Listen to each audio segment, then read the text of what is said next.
जब मोक्कल की मृत्यु होती है तो उनके पुत्र महाराणा कुंभा के सामने दो बड़ी समस्याएं थी। समस्या नंबर एक का घर के अंदर बैठा रणमल, रणमल का बढ़ता हुआ प्रभाव, इस प्रभाव को कैसे खत्म किया जाए। और दूसरी समस्या दिमाग में चल रही थी, अपने पिता मोक्कल की हत्या का बदला चाचा और मेरा जो महिपा पंवार के सहायता से काम कर दिया है कैसे लूं। लेकिन महाराणा कुंभा अल्पायु में थे, लेकिन ये विचार दिमाग से कैसे न कैसे करके निकले और महाराणा कुंभा ने अपनी दिमाग लगाकर बुद्धि से, सूझबूझ से ये सारे कार्य निपटाते हुए एक महान हस्ती की जो उपाधि है वो धारण करते। इतनी उपाधियां धारण की कि आज राजस्थान के राजपूतों में सबसे ज्यादा उपाधियां ही महाराणा कुंभा की है। 108 बताते हैं, 8-10 तो आपके एनसीईआरटी में मिलेगी आपको। महाराजाधिराज, राव राय, राजगुरु, परम गुरु, दान हाल गुरु, धान गुरु, अभिनव भट्टाचार्य, हिंदूपत सुल्तान, एक हिंदूपत केवल है तो वो आपका संगाजी आ जाएंगे। तो कई प्रकार की उपाधियां, तोरड़मल है, जैसे कई उपाधियां, लेकिन आपके एनसीईआरटी में गिनी चुनिए, वो मैं आपको क्रम से बताऊंगा बढ़िया बढ़िया कौन सी है। महाराणा कुंभा का शासनकाल 1433 से लेकर 1468 तक का शासनकाल है। तो सबसे पहले हम महाराणा कुंभा की उपाधियों का जिक्र करते हैं, क्योंकि महाराणा कुंभा की उपाधियां इंपॉर्टेंट है और बार बार पूछी गई है। उपाधियां बार बार पूछी जा चुकी है। अभिनव भट्टाचार्य। अच्छा, एक चीज और है, उपाधियां कौन सी उपाधि किस कारण दी गई है वो बात इफेक्टिव थी, लेकिन एनसीईआरटी इस बात को स्किप कर गई। कोई दिक्कत नहीं है, टेंशन लेने की क्या बात है, अपने नॉर्मल पढ़ लेते हैं। हिंदू सुल्तान एक उपाधि दे रखी है महाराणा कुंभा की, जिसका नाम है हिंदू सुल्तान। देखो उपाधियां है तो एनसीईआरटी की बता रहा हूं, आगे पीछे हो सकती है, कोई बड़ी बात नहीं है। हिंदू सुल्तान की उपाधि हमें एनसीईआरटी में यहां मिलती है। अभिनव भट्टाचार्य मिलती है, अभिनव भट्टाचार्य। ये एक बार पूछा गया था, अभिनव भट्टाचार्य महाराणा कुंभा को क्यों कहा जाता था? संगीत विद्या में अव्वल होने के कारण कहा जाता था।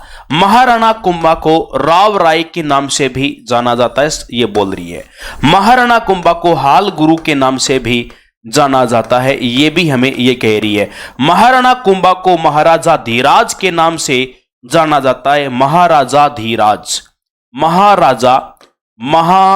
महाराजा धीराज की उपाधि से भी जाना जाता है। यानी विशेष उपाधियों में से सबसे टॉप की उपाधियां आपके सामने मित्रों ये आ जाती है। और वो गुरु वाली भी पूछ लेते हैं।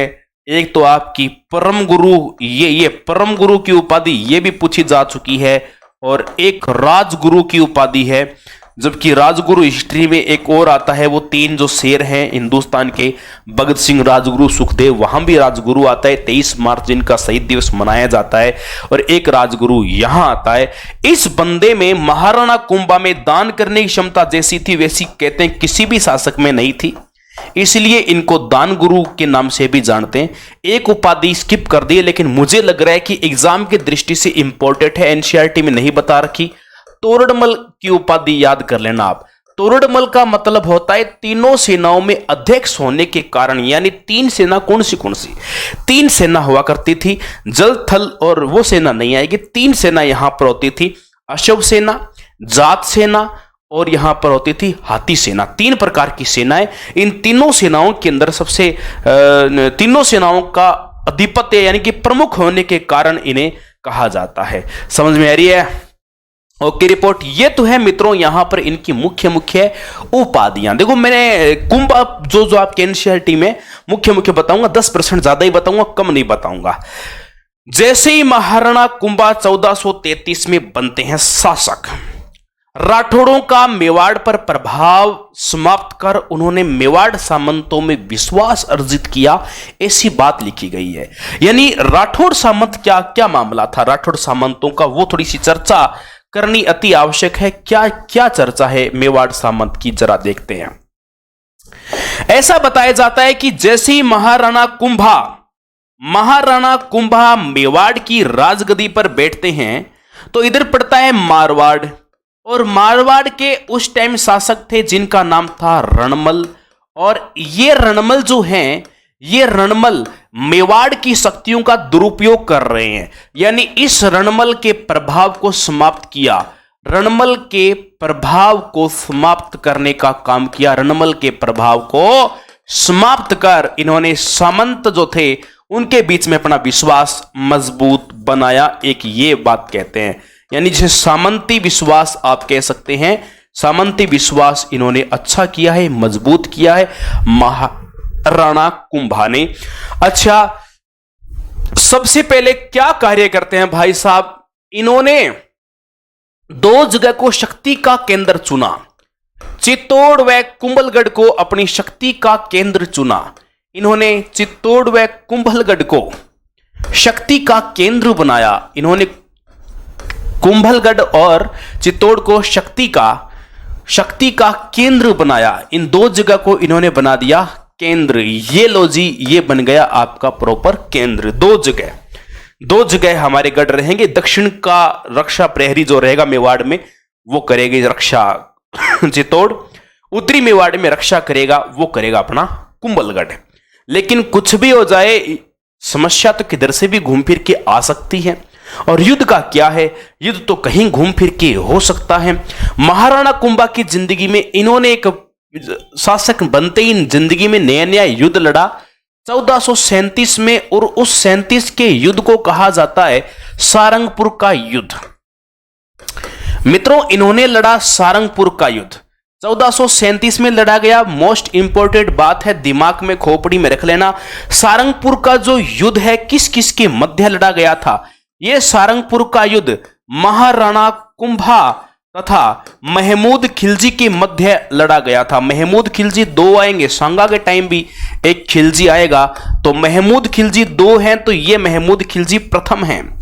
इसमें महमूद खिलजी की क्या होती है, इसकी पराजय हो जाती है।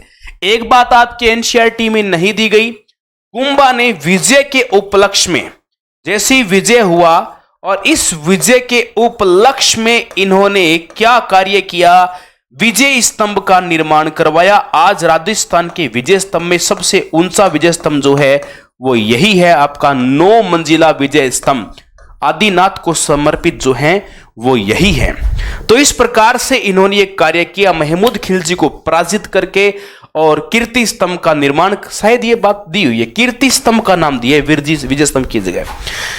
विजय स्तंभ की जगह वहां आपको मिलेगा कीर्ति स्तंभ, क्योंकि इसका भी बहुत अपने आप में लंबा चौड़ा मैटर है। और इस विजय स्तंभ में उस टाइम जो लागत आई थी, उस जमाने में 90 लाख रुपए उस जमाने में लागत आई थी। आज तो कई खरब बैठते हैं इसके पैसे। 90 लाख रुपए की लागत से इन्होंने यहां पर कीर्ति स्तंभ का निर्माण करवा दिया था। सारंगपुर विजय के उपलक्ष्य में इसका निर्माण करवाया गया। एकदम ओके रिपोर्ट बात है। महाराणा कुंभा है, पढ़ना ही पड़ेगा लाडलों, पढ़ना ही पड़ेगा, चाहे आप कितना ही कुछ कर लेना। इसके बाद एक तगड़ा फैक्ट मिलता है महाराणा कुंभा के बारे में। अगला तगड़ा फैक्ट क्या कहता है महाराणा कुंभा का, जरा मैं आपको बता देना चाहता हूं, और आप सुन लेना। इस बात को चाहते हो या नहीं चाहते वो आपकी इच्छा है, लेकिन आपको इस बात को सुनना ही पड़ेगा।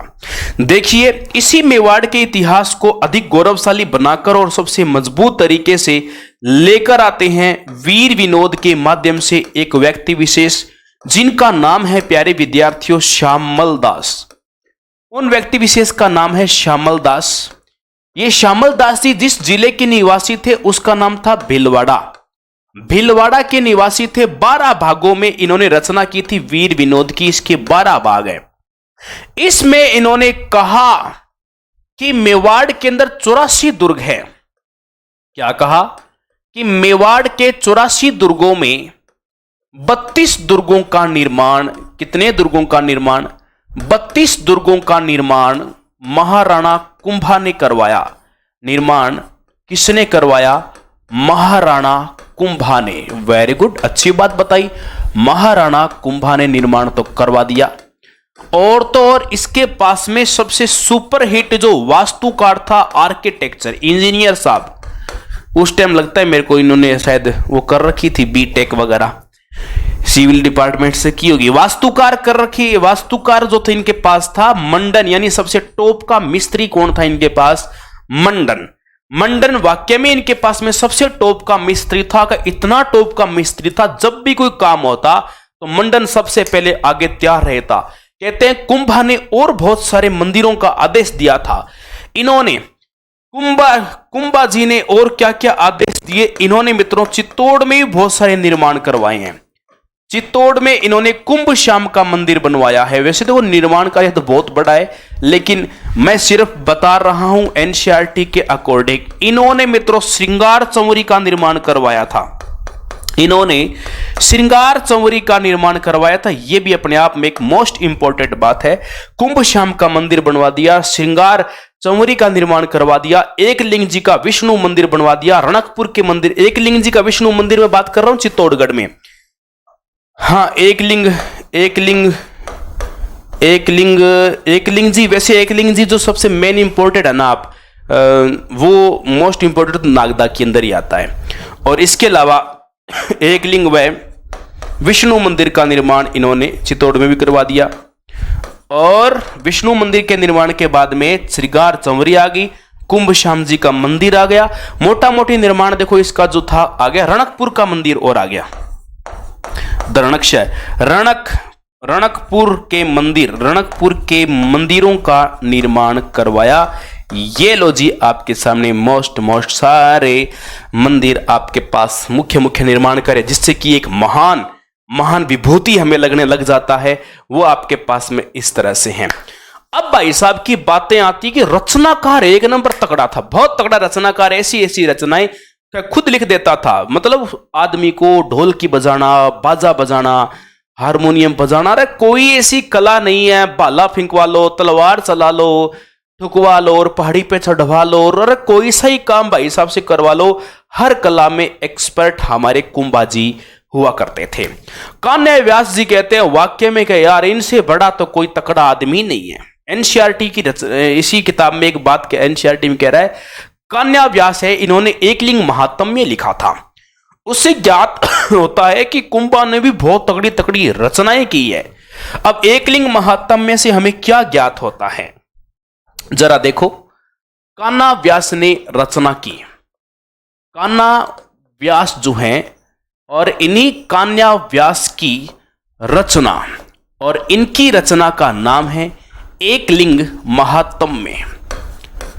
रचना का नाम है एकलिंग महात्म्य। और इस रचना से ज्ञात होता है हमें, अच्छा ज्ञात होता है, क्या क्या ज्ञात होता है। सेकंड ग्रेड 2015 में एक क्वेश्चन पूछा गया था, सूड प्रबंध नाम से, आपने सुना हो तो। कहते हैं वो भी कुंभा की रचना है, इसके बारे में हमें मिलता है। इससे ज्ञात होता है कि कुंभा वेद की रचना की गई। कुंभा के टाइम में कुंभा वेद की रचना की गई। कितना इंपॉर्टेंट ग्रंथ था, देखना सुनना, एक नाम तकड़ा है। फिर आपकी आती है स्मृति के नाम से रचना की गई। मीमांसा की रचना की गई। स्मृति मीमांसा की रचना की गई। सूड प्रबंध तो टॉप के अंदर आते हैं, टॉप से टॉप वाली नाम के अंदर आते हैं। इसके अलावा उपनिषद की रचना, उपनिषद के नाम से पुस्तक एक अलग से रची गई। वैसे उपनिषद तो वो अलग होते हैं, पुस्तक और रची गई, वो भी इनके टाइम में ही रची गई थी। व्याकरण और रची गई। अब बताओ, जो चीजें आज के टाइम में इतनी ट्रेंडिंग में चल रही है, इतनी टॉप में चल रही है, इससे पता चलता है कि भाई साहब ने उपनिषद भी अच्छे पढ़े हैं, स्मृति पढ़ी है, स्मृति पढ़ी थी, स्मृति पढ़कर स्मृतियों की रचना की, मीमांसा की रचना की। यानी इस आदमी को नॉलेज, आप दिमाग लगा सकते हो क्या क्या इस आदमी ने पढ़ा है। वेद पढ़कर उनका एक संक्षिप्त निकाल दिया, कुंभा वेद। स्मृति पढ़कर कुंभा स्मृति निकाल दी। उपनिषद पढ़कर कुंभा का उपनिषद अलग से बना दिया। व्याकरण पढ़ के व्याकरण अलग से बना दिया। और मित्रों, अब आप सोच लो कि वो आदमी कितना ज्ञानी है। ये बातें जो आप देख रहे हो, ये हमें एनसीईआरटी के अंदर बताई गई बातें हैं, नॉर्मल लेवल की नहीं है। हालांकि रचनाएं बहुत थी, लेकिन इन्होंने गिनती की बता रखी है। संगीत राज है, संगीत मीमांसा है, सूड प्रबंध, 3 रचनाएं बता रखी है। विशेष रचना देखो, अब आप इनकी विशेष रचना कौन सी है। विशेष रचना देखो, संगीत राज विशेष रचना में सबसे पहला नाम संगीत राज, संगीत मीमांसा, दूसरा नाम है संगीत मीमांसा, सूड प्रबंध, सूड प्रबंध।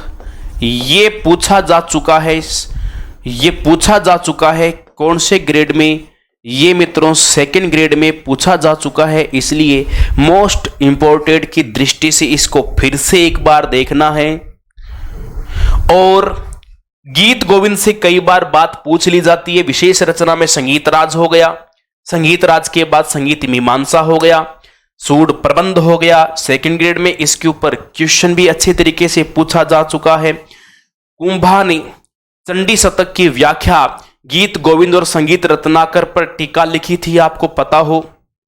यह भी बताने योग्य बात है, जो आपकी एनसीईआरटी के अंदर अच्छी तरीके से बता दी गई है। चलो कोई दिक्कत नहीं है, हम भी इस बात को बताएंगे। कुंभा ने चंडी शतक की व्याख्या सहित, कुंभा ने चंडी शतक की, साथ साथ नोट्स बना लो, चंडी शतक की व्याख्या कर। आप देखो, यह आदमी संस्कृत भाषा में तो तकड़ी रुचि है, लोकल भाषाओं के साथ साथ संस्कृत भाषाओं में तो और खतरनाक रुचि। और एक बात और, राजनीति इस बंदे से नीचे नीचे, आसपास के सारे लोग इसको मानते हैं। भाई इसको तो दिल से ऐसे सैल्यूट करो, भाई इतना खतरनाक आदमी। कोई सा ही ज्ञान ले लो, कोई सा ही ज्ञान, कोई सा भी ले लो, भाई साहब के पास मौजूद है। संगीत देखो, इन्होंने यहां पर व्याख्या कर गीत गोविंद, कई बार क्या थोड़ा डिस्टरबेंस हो जाता है, गीत गोविंद, गीत गोविंद, ये तो पूछी हुई ना। टिक्का, गीत गोविंद की टिक्का कई बार पूछ लेते हैं कि टिक्का क्या है, क्योंकि टिक्का नाम लेते ही क्या है, वो सीधा दिमाग में एक टिक्का आता है, कोरोना का टिक्का। संगीत रत्नाकर टिक्का लिखी थी, गीत गोविंद और संगीत रत्नाकर, संगीत रत्नाकर टीका लिखी थी, लिखी थी। वाह वाह, कुंभा जी मान गए, क्या तकड़े आदमी हो। और आप तो महाराणा कुंभा की इन बातों को यदि आप रट लेते हैं अच्छे से, आप राजस्थान के कोई भी कंपटीशन एग्जाम में पीछे नहीं हटने वाले। आप हर एग्जाम की बढ़िया तरीके से मित्रों फूं निकाल दोगे, ऐसे बढ़िया तरीके से निकाल दोगे, क्योंकि महाराणा कुंभा और जितने भी शासक है, मेन बातें तो सारी आ जाती है। और वैसे डीपली पढ़ना है तो कोई टॉपिक महाराणा कुंभा पे लोगों ने ग्रंथ लिख रखे हैं, उनकी कोई कमी थोड़ी है। कितने लिख दो आप, इस बात का क्या है, कितने लिखते रहो। थोड़ी थोड़ी बातें और है महाराणा कुंभा की। महाराणा कुंभा का मारवाड़ के साथ थोड़ा कनेक्टिविटी है, वो थोड़ी सी पूछी हुई है, वो और बता देता हूं। महाराणा कुंभा और मारवाड़, देखो ऐसा बताया जाता है महाराणा कुंभे की मारवाड़ के साथ में क्या कनेक्टिविटी थी। इधर मारवाड़ और इधर है मेवाड़, इधर है मेवाड़। बात है ये 1453 से पहले की। इधर मेवाड़, इधर मारवाड़। मारवाड़ का शासक है जिनका नाम है राव जोधा। गुणवत्ता अच्छी आदमी की, अकॉर्डिंग टू पहले वालों से बहुत अच्छा आदमी है। और मेवाड़ में कौन है, हमारे कुंभा। महाराणा कुंभा लिखने जा रहा था, पर कुंभा लिखे मैं थोड़ा शॉर्ट में करता हूं। कहते हैं कि इस मारवाड़ में अब तक जोधपुर नहीं था, क्योंकि जोधपुर की स्थापना 1459 में हुई है, 59 में। और यहां इसका सबसे प्रमुख केंद्र जो था वो था मंडोर। वो कौन सा था, वो मंडोर था। अब कुंभा ने कहते हैं मारवाड़ से मंडोर छीन लिया अपने प्रभाव से, क्योंकि वो रणमलकार, वो पहले प्रभाव, इनकी नेगेटिविटी आपस में रही हुई थी। इस मेवाड़ ने यानी कुंभा ने क्या किया, 1453 में मंडोर छीन लिया। मंडोर छीन लिया तो फिर इधर जोधा भी करणी माता का भगत था। करणी माता के पास गया, माता जी आशीर्वाद दो, देखो क्या होता है। अब हुआ क्या, इन दोनों के बीच में आ गई एक हंसाबाई। अब ये हंसाबाई मारवाड़ की थी मूल रूप से। इस कुंभा की तो लगती है दादी जी, इसकी तो है दादी जी, और ये हंसाबाई इस जोधा की लगती है बुआसा। बुआसा बोलते हैं राजपूतों में, बुआ जी लगती है। इन्होंने कहा, अरे बेटी के बापों क्यों लड़ रहे हो आप? अरे पारिवारिक आदमी है अपना, तो क्यों लड़ रहे हो आपस में, बावड़े हो गए क्या? बोले दादी उसने वो से किया, रोशनी इसने क्या, बुआ उसने ऐसे किया, रोशनी ऐसे किया। इसने कहा उसने ऐसे किया या वैसे किया, तो उस बात को छोड़े, अब तुम्हारे दोनों में राजीनामा होना चाहिए।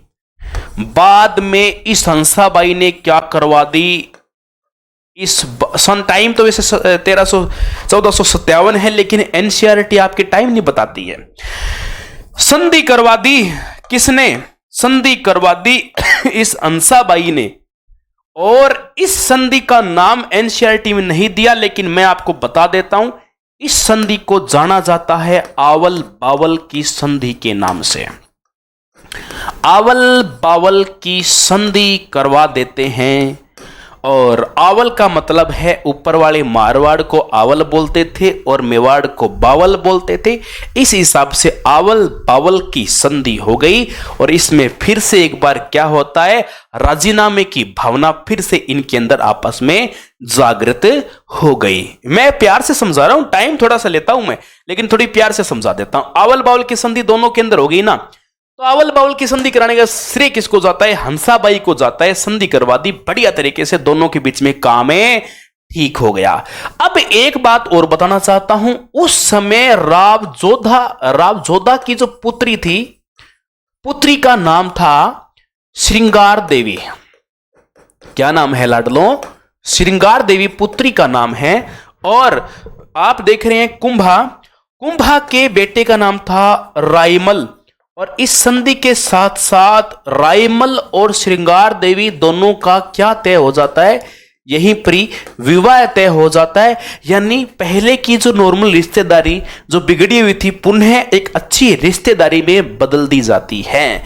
यानी कुंभा ने अपने बेटे रायमल का विवाह जोधा की पुत्री श्रृंगार देवी के साथ में तय कर दिया, और वापस संबंधी बन गए, गले लग गए, यानी आपस में रिश्ते इनके हो गए एकदम बढ़िया।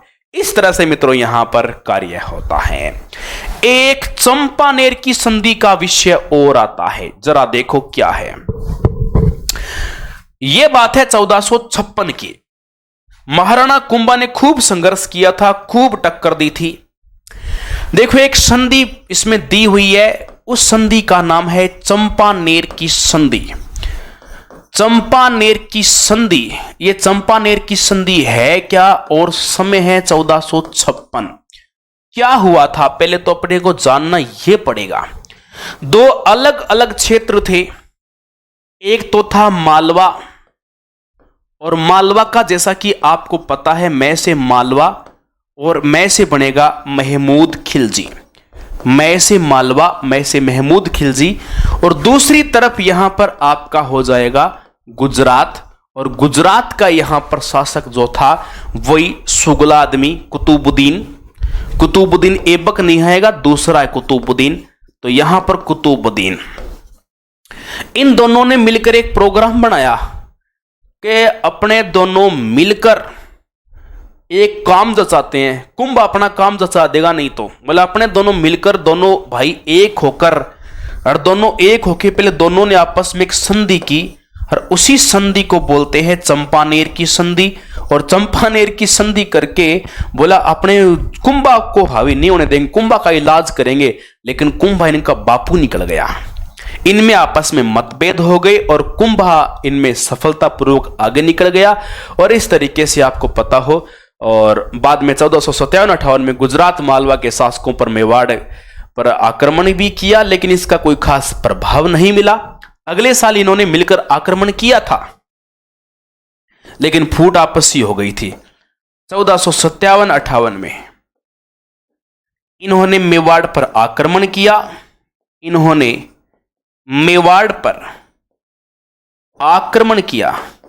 इन्होंने मेवाड़ पर आक्रमण किया और आक्रमण होने के बाद में कोई खास प्रभाव पड़ा नहीं। कुंभा एकदम सही सुरक्षित हमारा बाहर निकल गया और इनकी जो फूंक थी वो वैसे ही निकल गई। कुंभा जिंदगी भर अच्छा प्रयास किया, अच्छे काम किए, कोई संदेह नहीं है। ये किताब कह रही है कि कुंभा एक प्रतापी शासक थे। सत्य बात है, कुंभा एक प्रतापी शासक थे। प्रतापी शासक समझते हो, महान आदमी, प्रतापी शासक थे। अंतिम समय कष्टदायी था। अंतिम समय इनका कष्टदायी था। कष्टदायी मतलब शारीरिक पीड़ा भी हो गई थी, कष्टदायी था। देखो, अंतिम समय में एक बीमारी हो गई थी इन्हें, और उस बीमारी का नाम क्या है? उन्माद रोग। अंतिम समय इन्हें उन्माद रोग। कमेंट करके बताओ उन्माद रोग क्या होता है। ये उन्माद रोग से पीड़ित हो गए और इसी पीड़ित अवस्था के साथ साथ 1468 में इनके बेटे उदा, या इन्हें उदय सिंह प्रथम के नाम से भी जान सकते हैं, और उदा 1468 में उदा ने मामादेव कुंड के पास ये कुंभलगढ़ में पड़ता है, मामादेव कुंड के पास कुंभा की हत्या कर दी। हत्या मतलब निर्दोष आदमी है और जबरदस्ती मार दिया। इस तरीके से ये कार्य कर दिया 1468 के अंदर। आदमी बहुत महान था। उदा के बारे में कोई उल्लेख नहीं मिलता है एनसीईआरटी के अंदर। उदा 5 साल राज किया, लेकिन इसके ऊपर बिजली पड़ गई। जो बाप का नहीं वो किसी काम का नहीं, क्योंकि जो अपने माँ बाप का नहीं वो किस काम का होगा? बताओ, बाप को मार के यार क्यों ऐसे फालतू के काम कर रहा है? तू बड़ा है, तू योग्यता रख, तेरे को शासक बनाया जाएगा। तू अयोग्य हुआ तो तुझे प्रजा ही स्वीकार नहीं करेगी। योग्यता रख। दारू पी के मजे करने हैं, दारूडिया टाइप का आदमी था, तभी ऐसे इतने नेक इंसान, इतने नेक दिल इंसान को मार दिया। तो आप समझ सकते हो आप क्या है ये आदमी। कुंभा बहुत महान आदमी था। तो इस प्रकार उदा मेवाड़ का पितृहंता यानी डैड किलर शासक कहलाता है उदा, लेकिन एनसीईआरटी में इसका कोई किसी प्रकार से उल्लेख नहीं है।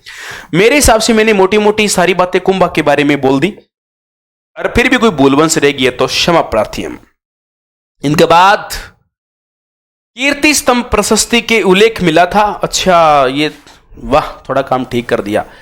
कीर्ति स्तंभ प्रशस्ति चलो बता ही देता हूं, जो फोटो आ गई। तो सारंगपुर विजय के उपलक्ष्य में, सारंगपुर विजय के उपलक्ष्य में निर्माण हुआ। विजय के उपलक्ष्य में इसका क्या हुआ? निर्माण हुआ। सारंगपुर का युद्ध 1437 के अंदर हुआ था। ये कितना मंजिला है?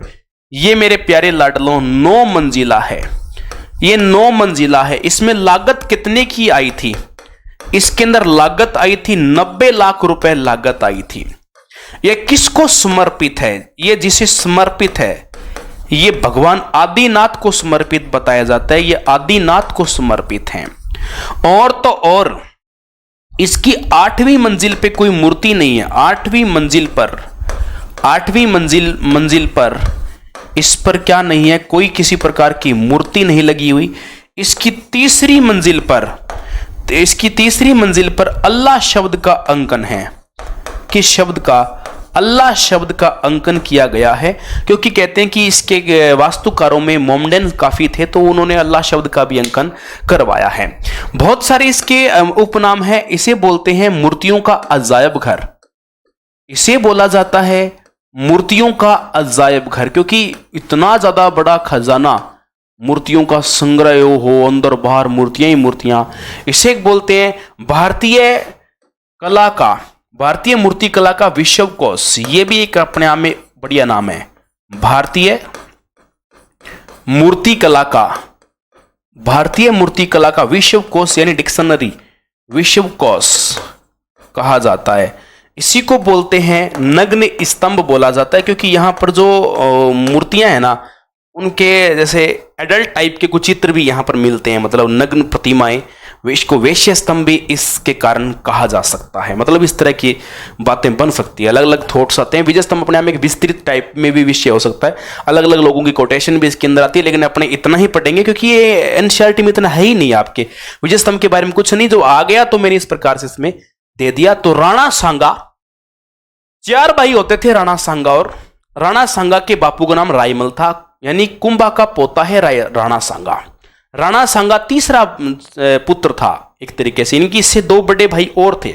एक का नाम पृथ्वीराज था जिसे उड़ना राजकुमार बोलते हैं, एक का नाम जगमाल था जिसको जयमल भी बोला जाता है, जगमाल है जयमल। छोटा भाई राजवीर था, छोटा छोटा ही था, वो नॉर्मल था। लेकिन 3 भाइयों में आपस में लड़ाई ज्यादा रहती थी। राजवीर बोले कोई बात नहीं यार, तुम लड़ लो, तुम लड़के धाप जाओ, टिक जाओ, तो हम देख लेंगे कभी हमारा कोई नंबर आ जाए। तो राणा सांगा जब राजगद्दी पर बैठे तभी इनका उत्तराधिकारी संघर्ष उससे पहले ही चालू था। राजगद्दी पर बैठने आंख तो पहले ही फुड़ा ली थी इन्होंने। पर आदमी इतना महान आदमी नहीं तो कभी इतिहास के अंदर पैदा हुआ है, और नहीं कभी इतिहास के अंदर इनके जितना महान आदमी कभी कोई पैदा हो सकता है। बहुत तकड़े आदमी हैं राणा सांगा, यानी इतिहास में जिन्हें आप संग्राम सिंह कह सकते हो। इतिहास में जिन्हें आप क्या कह सकते हैं? संग्राम सिंह के नाम से जान सकते हैं, संग्राम सिंह। ठीक है, राणा सांगा यानी संग्राम सिंह। राय सिंह के पुत्र थे, सॉरी रायमल के पुत्र थे। राय सिंह और मल में फर्क रहेगा ना, रायमल के पुत्र थे। कुंभा का पौत्र हो गया, कुंभा का पौत्र। पता होना चाहिए, दादा पोता की कनेक्टिविटी बहुत तगड़ी है इनकी। 4 भाइयों में उत्तराधिकारी संघर्ष रहा था। ये एनसीईआरटी कह रही है कि चारों भाई अपने आप को उत्तराधिकारी मानने लग गए। तगड़ी बात है। चारों भाई उत्तराधिकारी, उत्तराधिकारी मतलब अगला राजा, उत्तराधिकारी। चारों भाई उत्तराधिकारी समझते थे। समझते थे किसको? स्वयं को। बोले बस मैं ही राजा, मैं किंग। बोले वो मैं किंग, मैं किंग। अब वो 4 भाई हैं, कौन से? इनमें सबसे बड़ा नंबर 1 जो था, इनको बोलते हैं पृथ्वीराज सिसोदिया, अर्थात इन्हीं को कहा जाता है उड़ना राजकुमार। सैनिक गतिविधियों में बड़ा तकड़ा था, इसलिए इनको उड़ना राजकुमार की संज्ञा दी जाती है। एक नाम मिलता है यहां पर मिलता है, देखो वैसे तो देखो जगमाल नाम बहुत ज्यादा पॉपुलर इनका रहा हुआ है, लेकिन कुछ जगह पर जैसे एनसीईआरटी इसने जयमल दे रखा है, याद रखना। पर जगमाल नाम भी आ जाए तो यही नाम, कोमा नहीं है, अथवा जगमाल भी आप इन्हें कह सकते हैं। और तीसरा भाई साहब हमारा जो है वो अपने सांगा जी है, यानी संग्राम सिंह है। और चौथे छोटे भाई जो हैं, इनके सबसे छोटे भाई, उनका नाम था राजवीर सिंह। तो इस तरीके से ये 4 भाई होते थे। और जब राजा बनने से पहले ही उत्तराधिकारी संघर्ष हो गया। और इन चारों भाइयों में, यानी इन चारों में अंततः विजयी जो रहे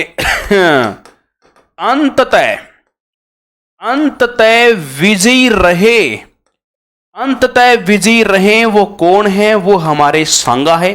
और जो विजयी रहे वो अगला राजा बन जाएगा, राणा सांगा। इसकी कहानी है, ये भिमल गांव के एक चारणी देवी के पास गए, फिर वहां दिखाया, कोई ब्राह्मण के पास गए, कभी कुंडली दिखाई, फिर इन जहां भी जाते सांगा को ही आशीर्वाद मिलता। और सांगा फिर वहां से आंख फोड़ दी बड़े भाई ने, फिर वहां से भागा, फिर अजमेर में यार करमचंद पंवार के पास आया, सांप सूप दिखा। कोई बहुत कहानियां हैं, कभी विस्तृत टाइम मिलेगा तो कहानियां हैं, वो कभी रुचि लेके पढ़ाई जाती है बढ़िया तरीके से। लेकिन रुचि तो भी अच्छी ले रहे हैं, लेकिन ये सिर्फ एनसीईआरटी का मतलब नहीं रहेगा कोई भी। इतिहास में इन्हें हिंदूपत शासक के नाम से जाना गया। हिंदूपत बादशाह भी आप कह सकते हो, हिंदूपत शासक भी आप कह सकते हो, और केवल हिंदूपत के नाम से भी राणा सांगा को जाना जाता है। नहीं, राणा सांगा के उपनाम तो वैसे बहुत सारे हैं, लेकिन हिंदूपत जो नाम है वो एनसीईआरटी हाईलाइट कर रही है, इनसे हिंदूपत नाम है। एक उपाधि इनकी है सैनिक भग्नावेश उपाधि है। ये कई बार छोटी एग्जाम में पूछी जा चुकी है। सैनिक भग्नावशेष किसकी उपाधि है? यह भी सैनिक गतिविधियों के कारण मिली हुई है। राणा सांगा को सैनिक भग्नावशेष की उपाधि मिली हुई है। राणा सांगा 1509 में मेवाड़ की राजगद्दी पर बैठे। इस समय मालवा के जो शासक थे नासिरुद्दीन का शासन होते थे। यह बात बता रहे हैं एनसीईआरटी। 1509 में मालवा के शासक नासिरुद्दीन था, पता रखना चाहिए आपको मालवा के शासक कौन थे। तो 1509 में मालवा के शासक नासिरुद्दीन थे, नासिरुद्दीन थे। ये शब्द मेरे हमेशा दिक्कत करता है, हमेशा ही इसके रूसीरुद्दीन। तो ये जब भी बोलता हूं तो इसको थोड़ी बहुत एक बार दिक्कत कहने की छोटी मोटी आती है। अब प्रॉब्लम क्या हुई, जैसी 1511 में सुल्तान की मृत्यु होती है।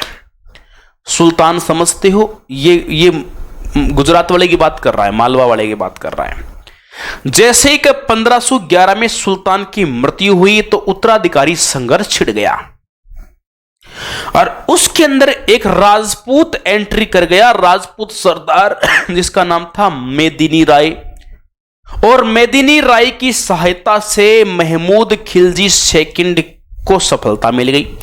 एक महमूद खिलजी फर्स्ट था जो कुंभा के समकालीन आया, एक महमूद खिलजी सेकंड है वो सांगा के टाइम आएगा। पहले वाले का इलाज इसके दादा ने किया कुंभा ने, दूसरे का इलाज पोता कर देगा, सांगा इलाज कर देगा। और भाई साहब फिर क्या होता है, सफलता तो देखो महमूद खिलजी को एक बार मेदिनी राय की, चंदेरी का था मेदिनी राय, और उस प्रकार से सहायता मिल गई। अब मेदिनी राय ने पूरा सपोर्ट किया और मालवा का अप्रत्यक्ष रूप से यह भी एक तरीके से शासक बन गया। और अब मालवा पे मेदिनी राय, ओहो मजा मजा मजा हो रहा है। अब भाई स्थिति कुछ इस प्रकार बिगड़ी, हालात खराब हुए। मेदिनी राय को सांगा की शरण में आना पड़ा और ये शरण के अंदर आ गए। महमूद खिलजी कहता है सांगा तेरे से लड़ूंगा। बोला आजा, बोला तेरे बाप ने ट्राई किया था मेरे दादे के साथ, उसकी फूंक हमने निकाली थी मेरे दादा ने, अब तेरी मैं निकालूंगा। गागरून का दोनों के बीच में युद्ध हो गया, बंदी बना के भी रखा।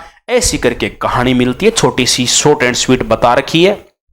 तो मैं यहां पर फैक्ट डायरेक्ट लिख देता हूं। 1511 ईस्वी में सुल्तान की मृत्यु होती है, नासिरुद्दीन की बात कर रहा है, सुल्तान की मृत्यु होती है। कलर साफ दिख रहा है क्या, ये सुल्तान की मृत्यु होती है, सुल्तान की मृत्यु होती है, जिससे मालवा में, जिससे कहां पर मालवा में, जिससे मालवा में उत्तराधिकारी संघर्ष हुआ। मालवा में उत्तराधिकारी संघर्ष हुआ जिसमें राजपूत सरदार मेदिनी राय वही है जो खानवा युद्ध में भी आएगा चंदेरी से, जिसमें मेदिनी राय भी सहयोग करता है, जिसके कारण थोड़ी लंबी सी बात होगी, जिसके कारण महमूद खिलजी सेकंड मालवा का उत्तराधिकारी बन जाता है। महमूद खिलजी सेकंड मालवा का उत्तराधिकारी बन जाता है। इतनी सी बात, मालवा का उत्तराधिकारी बन गया और बाद में फूफा करेगा। मेदिनी राय ने पूरा सहयोग कर दिया। मेदिनी राय लिखा है ना मैंने, मेदिनी राय, ठीक है, मेदिनी राय ने पूरा सहयोग कर दिया। उसके बाद में क्या था, मेदिनी राय के मारी किक, मेदिनी राय वहां से फरार। मेदिनी राय यहां पर आया और सांगा जी की माफ कर दो साहब, गलती होगी, आपके चरणों में शरण लेना चाहता हूं। ठीक है, पहले ही मान जाता बेटे के बाप हैं, अब टिका है तो पहले टिक जाता, कोई बात नहीं, गलती इंसान से होती है। राणा सांगा के युद्ध के बारे में चर्चा कर रखी है, राणा सांगा के युद्धों के बारे में चर्चा कर रखी है। राणा सांगा के महत्वपूर्ण युद्ध, राणा सांगा के युद्ध कौन से हैं, राणा सांगा के युद्ध कौन से है, महत्वपूर्ण युद्धों की चर्चा कर रखी है तो अपने भी करेंगे। देखो, सबसे पहले एक युद्ध का नाम आता है जिसका नाम है खातौली। देखो, इसमें सारे नहीं है लेकिन अपने सारे कर लेते हैं यार, 2 मिनट की बात है। खातौली। नंबर 2 है बाड़ी का युद्ध। नंबर 3 है लाडलो गागरोन का युद्ध। नंबर 4 आपका एक युद्ध आ रखा है, इसके अंदर पानीपत का युद्ध। और इसके बाद में आ जाएगा बयाना का युद्ध, और एक इसमें आता है खानवा का युद्ध। इन युद्धों के बारे में चर्चा हमें मिलती है। कौन सा युद्ध कब हुआ था वो भी अपन देखेंगे। चलो देख लेते हैं। सन याद रख लो, जिसमें तारीख याद रखनी है वो भी बता दूंगा। 1517, 1518, 1519, 1526, इसकी डेट याद रखनी पड़ेगी। 16 फरवरी 1527, 17 मार्च 1527। खानवा वार इज वेरी इंपॉर्टेंट वार। ये तो डेट्स आ गई, कौन सा युद्ध किस डेट को लड़ा है। 27 अजीब सा लग रहा है ना, देखो सही कर देते हैं, कोई दिक्कत नहीं है, अपने पास स्पेस ही स्पेस है। 17 मार्च को हुआ था ये, 17 मार्च 1527 खानवा। कौन सा मैदान कहां पड़ता है। खातौली वर्तमान में पड़ता है कोटा में। कोटा ही करना है आपको, कोटा मतलब कोटा ही करना है। पहले बूंदी रियासत थी। बाड़ी का युद्ध ये धौलपुर जिले में पड़ता है जी। गागरोन सभी प्राणी जानते हैं, वो आप झालावाड़ डिस्ट्रिक्ट में पड़ता है। पानीपत यहां नहीं है भाई, करनाल हरियाणा में पड़ता है। और बयाना ये लाडलों भरतपुर में पड़ता है। और खानवा भी भरतपुर के अंदर पड़ता है। किस किस के बीच में हुआ, किसकी फूंक निकली, यानी कौन हारा और कौन जीता, ये भी हमें पता होना चाहिए। खातौली वाले युद्ध के अंदर सबसे पहले लड़ाई होती है दिल्ली के इधर। भी आपको मैं डायरेक्ट बता देता हूं कि लड़ने वाला एक तरफ सब जगह सांगा है, पानीपत को छोड़कर। इधर खातौली वाले में जिसको पराजित किया वो था इब्राहिम लोदी, दिल्ली का था। इब्राहिम लोदी कहां का है साहब, दिल्ली का है। क्या हुई है इसकी ऐसी की वैसी हुई है। ऐसी की वैसी का मतलब है इसकी पराजय हुई है, इसकी हार हो गई। अच्छा, बाडी में फिर अपनी ऐसी वैसी करवाने के लिए फिर ये आ गया। इसको पता था कि इसकी ऐसी वैसी होनी है, फिर अगली बार फिर आ गया, और ये फिर इसके अंदर इब्राहिम लोदी अपनी सेना लेकर आ गया। लेकिन पूरी सेना लेकर नहीं आया, दमदार तो था, दिल्ली का राजगद्दी पर बैठा है। तो इब्राहिम लोदी सेम दिल्ली का वही है। इसमें फिर अपनी ऐसी वैसी करा के चला जाता है। इसमें फिर इसको क्या मिल जाती है, पराजय मिल जाती है, मिल गई। 1519 में गागरोन का युद्ध होता है। इस गागरोन के युद्ध में मित्रों महमूद खिलजी की फूंक निकलती है। महमूद खुजली तो गलत हो जाएगा, खिलजी करना है। महमूद खिलजी सेकंड, वही मेदिनी राय की स्पोर्ट वाला, वही मालवा वाला। इसको भी अपनी जिंदगी में क्या मिलती है, इसको भी मित्रों पराजय मिलती है। कहते हैं राणा सांगा अपनी जिंदगी में एक ही बार हारा था, उसके अलावा कोई माइकल लाल ऐसा पैदा नहीं हुआ जो राणा सांगा को हरा दे। वो भी हारा जो कारण था कि सलादी तंवर ने विश्वासघात किया था, और विश्वासघात कई हुए। पानीपत का युद्ध जो है ना, इसमें राणा सांगा नहीं है, लेकिन बाबर ने लिखा है बाबरनामा में। ये बात अपनी एनसीईआरटी कह रही है कि बाबरनामा में बाबर ने लिखा है कि मुझे यहां पर आक्रमण करने के लिए मुझे यहां पर बुलाया है, राणा सांगा ने बुलाया है। तो ये बात कह रहे हैं, कौन है, बाबर खुद कह रहा है। तो इसके अंदर जो युद्ध हुआ था वो मैं इसलिए थोड़ा अलग कलर में लिख रहा हूं ताकि अलग ही पता चल जाए। ये इब्राहिम लोदी वर्सेस, यानी किसके बीच में हुआ, इब्राहिम लोदी वर्सेस ये हुआ था बाबर के मध्य। और ये वो पहली बार ऐसा युद्ध हो रहा है। इसके अंदर किसकी फूंक निकली, यानी इसके अंदर अपना ये जो इब्राहिम लोदी है इसकी पराजय हो जाती है। इस भाई साहब को हार मिलती है। बाबर इसमें जीत गया और पहली बार इस भाई साहब ने तोप खाने का प्रयोग कर दिया। गोला बारूद और तोप खाने का पहली बार किसी युद्ध, ये नॉर्मल तोप तो हमेशा ही चलाता था। ऐसे तो ये भारत में पहली बार तोप 1519 में लाहौर में चला गया, क्योंकि लाहौर उस टाइम भारत में ही था।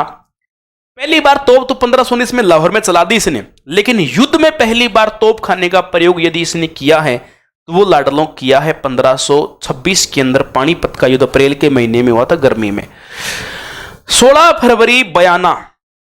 अब क्या है कि कहते हैं कि बाबर ने कहा कि मुझे राणा सांगा ने कहा कि बाबर जी आ जाओ, क्यों बाबर लुटेरा डाकू गुंडा था उस टाइम। क्या राणा सांगा ने ये सोचा होगा कि बाबर को बुलाते हैं, लूटपाट करेगा, वापस चला जाएगा दिल्ली, अपना इब्राहिम को साफ कर जाएगा, गुंडा आदमी है। तो ऐसा हुआ नहीं। तो बाबर को लगा कि मेरे साथ विश्वासघात हुआ है, गलत किया है, और इस प्रकार से अपनी गाइड के अंदर तो तारीख नहीं दी है, फरवरी 1527 का नाम लिया है। कहते हैं कि राणा सांगा से बदला लेने के लिए ये बयाना के मैदान में बिना अनुमति, बिना घोषणा के युद्ध कर दिया।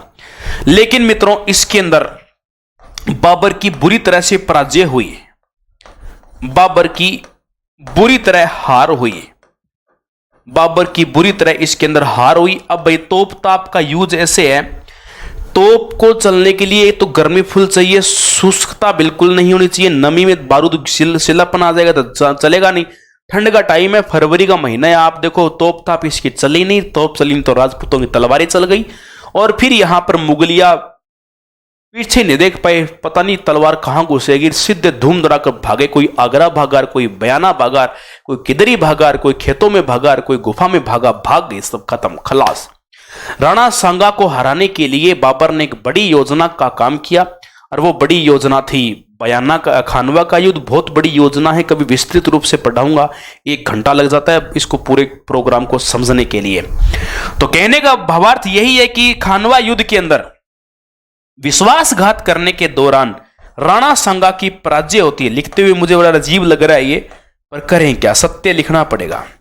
राणा सांगा की पराजय है, हालांकि कूटनीति बाबर की थी, राणा सांगा की पराजय होती है। पराजय का सबसे बड़ा कारण क्या है? तोप खाने का प्रयोग करना। एक तो तोप खाने का प्रयोग करना, तोप खाने के अलावा सलहदी तंवर का विश्वासघात होना। एक पद्धति होती है तुलुगुमा पद्धति, यानी सेना का एक बड़ा भाग अन्य साइड में छुपा के रखना, उस पद्धति को तुलुगुमा युद्ध पद्धति बोलते हैं। तुलुगुमा युद्ध पद्धति का प्रयोग करना, यानी जो सेना लड़ रही है, साइड से 2-5 किलोमीटर दूर सेना है, पीछे से आगे अटैक कर देगी, और इस तरह से चारों तरफ से घेर के, उसको तुलुगुमा पद्धति बोलते हैं। तुलुगुमा पद्धति का प्रयोग करना, इस तरह से ये यहां पर कार्य था। राणा सांगा ने एक बात कह दी थी, यदि मैं मर जाऊं तो कोई गम नहीं है, लेकिन जिंदा रह गया तो बाबर को नहीं छोड़ूंगा। यदि मैं मर जाऊं तो मुझे मेवाड़ मत लेके जाना, चित्तौड़ नहीं जाऊंगा, मुझे बाहर ही कहीं पर जला देना, दफना देना, जो मर्जी कर देना, यदि मेरा शरीर बच जाए तो, लेकिन मुझे मेवाड़ मत ले जाना। ये राणा सांगा मेवाड़ तभी जाएगा जब तक इस बाबर का नाश नहीं करेगा। बाबर को खिंडा के जाऊंगा, बुरी तरह से फोड़ के जाऊंगा। अब साहब युद्ध भूमि में तीसरी पारी में राणा सांगा के तीर लग गई, घायल हो गए साहब। घायल होने के बाद में राणा सांगा को बाहर निकाल ले गए। तो राणा सांगा जी ने, हालांकि इसको लेके गए थे, यूपी में ले गए थे, और राणा सांगा को कई महीने वहां रखा, इलाज हुआ, कालपी में इनको लेके गए थे। यूपी में पड़ता है वो, उस टाइम एमपी का मैदान था, गंगा नदी के पास में पड़ता है कालपी। जैसे ही होश आया, औषधि बोले तलवार दो, अरे मारूंगा उस सांगा को, बाबर को, तलवार दो मेरे को। बोले अरे ये क्या कर रहा है, और सांगा ने तुरंत घोषणा करवा दी, बोला एकदम तैयार हूं। और जो होश में आते ही बोला तुरंत सेना तैयार करो। राज सांगा ने कह दिया कि मैं चित्तौड़ नहीं जाऊंगा, पहले बात बोल देता हूं, मैं मारूंगा उसको, मैं ठोक के जाऊंगा, युद्ध करूंगा। सरदार डर गए सारे, बोलिया मरेगा और मरवाएगा। तो साहब राणा सांगा तो तैयार हो गए, चल दिए, रेडी हो गए, जहर दे दिया। इतना प्रतापी आदमी के भाई साहब जहर ही काम नहीं कर रहा है, इनके तो खतरनाक वाला काम ही नहीं कर रहा है। कहते हैं कि एक जगह पड़ती है बसवा दोसा के नाम से। बसवा दोसा आज राणा सांगा का चबूतरा बना है यहां पर। इस बसवा दोसा में 29 जनवरी को आए थे, 29 जनवरी की रात थी, और 30 जनवरी 1528 का वो दिन था। उस दिन प्यारे साथियों, राणा सांगा को जबरदस्त वाला कहते हैं कि जहर पे जहर दे दिया। राणा सांगा सोए के सोए रह गए थे। जब देखा उठा के शरीर के ऊपर मित्रों 80-80 घाव बताते हैं, इतना प्रतापी, युद्ध कर करके हाथ उड़ा लिया, पैर कटवा लिया, आंख फुड़ा ली, इतना दमदार आदमी। उस दिन तो एक दिन तो भगवान ने भी यह गम किया होगा, यार आज ये क्या हो गया। और इस प्रकार कहते हैं कि इनका दाह संस्कार जो हुआ था, इनका दाह संस्कार मांडलगढ़ में हुआ। ये मेवाड़ का बॉर्डर था, बोले यार इनकी शर्त थी मेवाड़ में नहीं जाऊंगा, मांडलगढ़ भीलवाड़ा में पड़ता है। और यही इनकी छतरी बनी हुई है। कमेंट करके बताएं कि इनकी छतरी कितने खंभों की छतरी है। यही इनकी छतरी बनी है और यहीं पर ही इनका दाह संस्कार हुआ था। 30 जनवरी को इनका देहांत हो गया था और 29 जनवरी रात्रि को इनको जहर दिया गया था, तकड़े वाला। ये राणा सांगा के बारे में मिलता है। राणा सांगा की मोटी मोटी बात तो ये तो आपकी एनसीईआरटी में दे रखी थी, इसके अलावा तो बहुत बहुत बातें मिलती है। तो इस हिसाब से कुंभा और राणा सांगा दो बड़े पार्ट थे आपके, मैंने एक हिसाब से पूरा कर दिया है। पढ़ना है, अच्छे अच्छे नोट्स बनाने हैं और आप देख सकते हैं नोट्स के लायक बहुत सारी इसके अंदर बातें हैं, आप देख लीजिए। शुरू से मैं सारी स्लाइड्स आपके सामने रिपीट कर देता हूं। ये पहली स्लाइड है, ये नॉर्मल स्लाइड, ये दूसरी स्लाइड। स्क्रीनशॉट लेके भी आप नोट्स बना सकते हो, आराम से खुद के नोट्स बनाओ, ज्यादा मजा आएगा। फिर ये शुरू से दिखा रहा हूं आपको मैं, कौन कौन से शासक आएंगे, बप्पा रावल के बारे में जानकारी है, जैत्र सिंह के बारे में जानकारी है, रतन सिंह के बारे में जानकारी है, पद्मावत बारे में जानकारी है, राणा हमीर देव की जानकारी है, राणा लाखा की जानकारी है, मोकल की जानकारी है, कुंभा जी की जानकारी है, कुंभा के निर्माण कार्य है, कुंभा के संघर्ष, कुंभा के मंदिर इत्यादि, और जो भी इनकी हैं बातें सारी आपके सामने आई। और फिर आप देख रहे हैं ये आवल बावल की संधि के बारे में चर्चा है, चंपानेर की संधि के बारे में बात होती है, और कुंभा प्रतापी शासक था इनके बारे में चर्चा हुई, सारंगपुर का युद्ध वगैरह, राणा सांगा का जिक्र हुआ। तो इस तरह से सारी बातें, इनके युद्ध की चर्चा हुई। तो ये सारी बातें कंप्लीट होती है। फिर मिलूंगा नई जानकारी के साथ, नए होश और जोश के साथ। जय हिंद, जय भारत,